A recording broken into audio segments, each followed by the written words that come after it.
Assalamualaikum warahmatullahi wabarakatuh. Bertemu lagi di channel YouTube kebanggaan sekolah kita, yaitu SMPIT Rahmaniyah Boarding School. Pada kesempatan kali ini, Ibu akan menyampaikan materi mengenai unsur senyawa dan campuran di kelas 7 bersama Ibu Beta Oktavianti. Sebelum kita memulai pelajaran kita kali ini, alangkah lebih baiknya kita sama-sama membaca Bismillahirrahmanirrahim. Oke, untuk kompetensi dasarnya pada bab ini yaitu memahami konsep campuran dan zat tunggal, yaitu unsur dan senyawa, sifat fisika dan kimia, perubahan fisika dan kimia dalam kehidupan sehari-hari. Adapun tujuan pembelajarannya, dengan mempelajari materi ini, kalian diharapkan mampu menggolongkan karakteristik materi, menjelaskan perbedaan unsur, senyawa, dan campuran. Apa sih unsur itu? Kalian tahu nggak sih unsur? Unsur itu apa? Kayak gitu kan?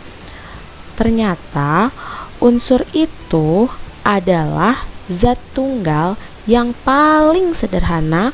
Beberapa contoh unsur yang kita kenal adalah besi, nitrogen, oksigen, kemudian ada karbon, ada apalagi ya, magnesium, dan masih banyak lagi ya. Jadi unsur itu adalah zat tunggal yang paling sederhana. Dia ini tidak bisa diuraikan kembali. Itulah yang disebut dengan unsur. Lalu di sini, jika suatu unsur kita lihat dengan mikroskop, maka kita akan menemukan atom. Nah, yang adalah bagian paling kecil yang menyusun unsur tersebut serta memiliki sifat dan karakteristik yang sama. Jadi, atom itu adalah susunan yang paling kecil sebelum adanya unsur. Nanti atom-atom tadi dia menyusun unsur dan dia memiliki sifat serta karakteristik yang sama, seperti itu. Kemudian di sini ada beberapa lambang unsur. Jadi sistem internasional atau dalam sistem internasional menggunakan huruf untuk melambangkan unsur kimia, gitu ya. Unsur akan dilambangkan dengan satu atau dua huruf. Jika satu huruf, nantinya dia adalah huruf besar atau huruf kapital. Nanti kalau dia dua huruf, dia huruf pertamanya adalah huruf kapital dan huruf keduanya dia huruf kecil. Ibu kasih contoh, kalau misalkan yang satu huruf, dia adalah oksigen, O, berarti O besar. Kemudian yang dua huruf, ada helium, H besar dan E kecil, seperti itu. Kemudian sini ada ya contoh dari beberapa lambang unsur. Dari yang pertama ada lambangnya huruf H besar, nama unsurnya adalah hidrogen dengan nama latin yaitu hidrogenium. Lalu lambang kedua ada He yang tadi Ibu sebutkan, H besar dan E kecil, nama unsurnya adalah helium. Kemudian nama latinnya tetap helium. Yang ketiga ada lambang N besar, itu disebut dengan nitrogen, nama latinnya nitrogenium. Dan lambang keempat ada N besar A kecil atau natrium, nama latinnya natrium. Kemudian ada lambang F besar, nama unsurnya fluor, nama latinnya fluorine.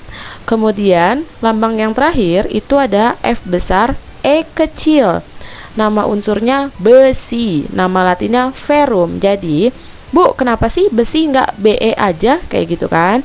Ternyata dia harus Fe ya di sini. Kenapa? Dia mengikuti nama latinnya yang ferrum kayak gitu. Paham ya? Nah, lanjut yang kedua, ada unsur, yang kedua ada senyawa. Apa senyawa itu? Kalau kalian lihat dari yang paling kecil tadi kan atom. Atom habis itu ada senyawa, ada unsur, ya kan? Nanti di sini ada senyawa. Kita lihat ya, senyawa itu apa? Oke, senyawa. Jadi, pengertian dari senyawa itu adalah gabungan dari beberapa unsur. Dapat dikatakan, senyawa ini terdiri dari beberapa unsur. Minimal ada 2 unsur di situ. Baru dapat dikatakan dengan senyawa. Selanjutnya,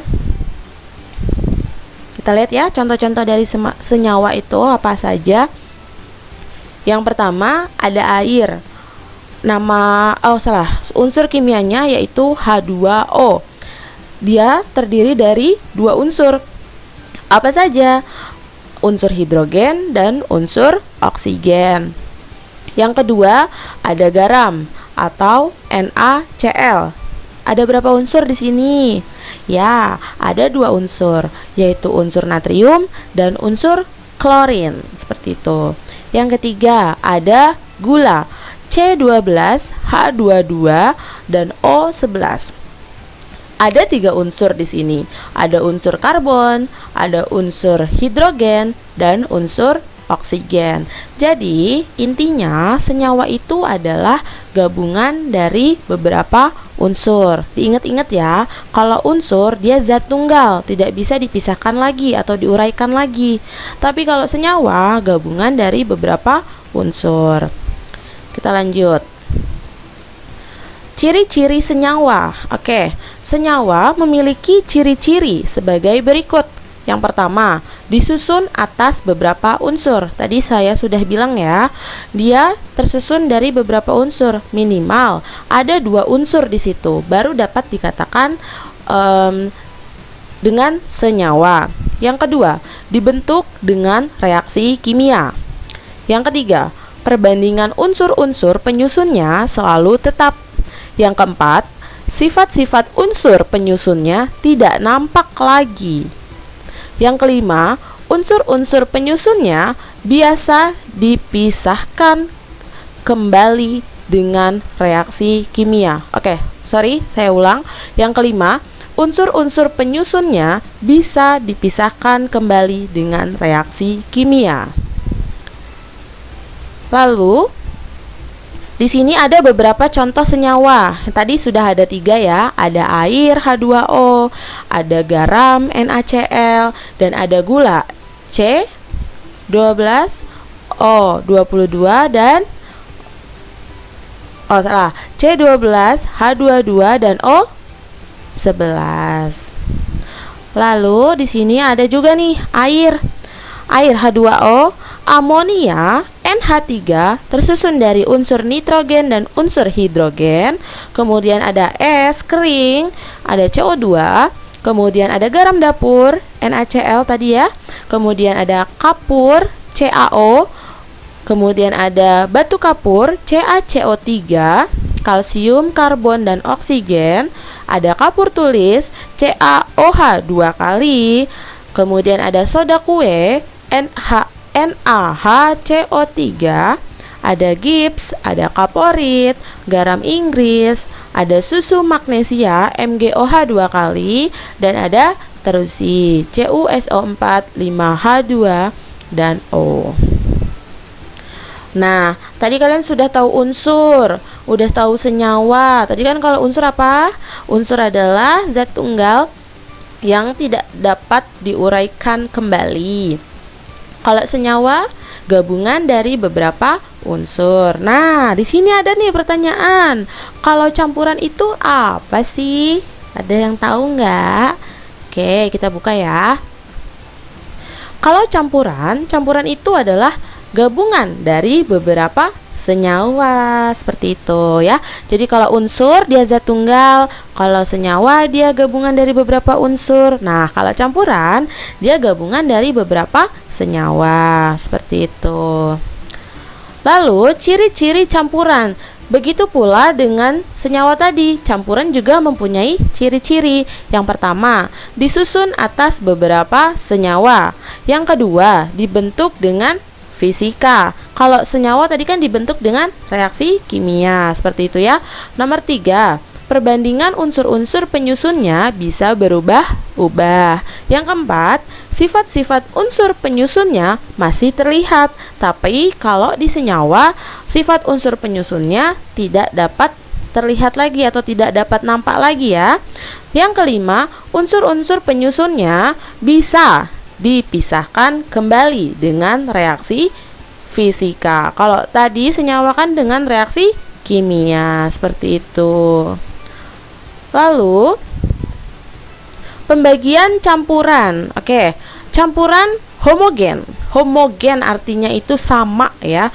Jadi kalau campuran homogen itu dari kata homogennya aja sama gitu ya. Kemudian yang kedua ada heterogen, itu campuran yang berbeda jenis. Kemudian ada koloid. Kita lihat pengertiannya satu-satu. Homogen, campuran homogen adalah campuran di mana senyawa penyusunnya tidak terlihat lagi. Contoh, ketika kita mencampur air dengan garam. Oke, ketika kalian mencampur air putih ya, air bening, air mineral, dicampurlah dengan garam. Ketika kalian aduk-aduk, nantinya tidak dapat dipisahkan kembali tuh. Jadi unsur penyusunnya ini tidak terlihat lagi, si garamnya tadi, si air tadi, itu nanti airnya akan tergabung atau tercampur oleh si garamnya. Jadi kita tidak dapat menemukan lagi garamnya yang belum tercampur, seperti itu. Itu merupakan contoh dari campuran homogen. Kalau yang campuran heterogen adalah campuran di mana senyawa penyusunnya masih terlihat. Contohnya apa? Ketika kita mencampur air dengan pasir. Nah, kalian pernah coba nggak campurin air dengan pasir? Nanti pasti ada endapan pasir di bawahnya, masih ada endapan pasir di bawahnya. Itu pun contoh dari campuran heterogen. Jadi kalian menghafalinnya seperti ini aja. Kalau campuran homogen, antara unsur penyusun yang satu dengan yang satunya itu nanti dia akan bersatu. Dia unsur satunya itu dia tidak terlihat lagi. Gitu ya. Senyawa satunya dia tidak dapat terlihat lagi. Jadi senyawa satu dengan senyawa lain. Kalau yang heterogen dia masih bisa dipisahkan. Kemudian ada koloid. Koloid ini seperti campuran heterogen, sama. Namun zat yang terlarut itu adalah kecil, sehingga menimbulkan efek tindal. Contohnya adalah susu gitu. Kalau heterogen tadi contohnya ketika kalian mencampurkan air dengan pasir. Kalau koloid contohnya adalah susu, air susu ya. Oke, sebelum kita akhirin, Ibu akan ulas sedikit. Jadi dari pertama adalah unsur. Unsur itu adalah zat tunggal yang tidak dapat diuraikan kembali. Kemudian senyawa gabungan dari beberapa unsur. Lalu yang ketiga adalah campuran gabungan dari beberapa senyawa. Oke, kalian harus ingat untuk melambangkan unsur ya, itu huruf pertama dia selalu besar, huruf kedua dia selalu kecil. Semoga materi ini dapat bermanfaat untuk kalian. Dan jangan lupa, walaupun kalian belajarnya di rumah, kalian harus tetap semangat ya untuk belajar, menuntut ilmu. Jangan lupa berdoa, kayak gitu ya. Semoga apa yang kita pelajari ini ada berkahnya untuk kalian dan untuk saya juga. Kurang lebihnya Ibu mohon maaf. Assalamualaikum warahmatullahi wabarakatuh.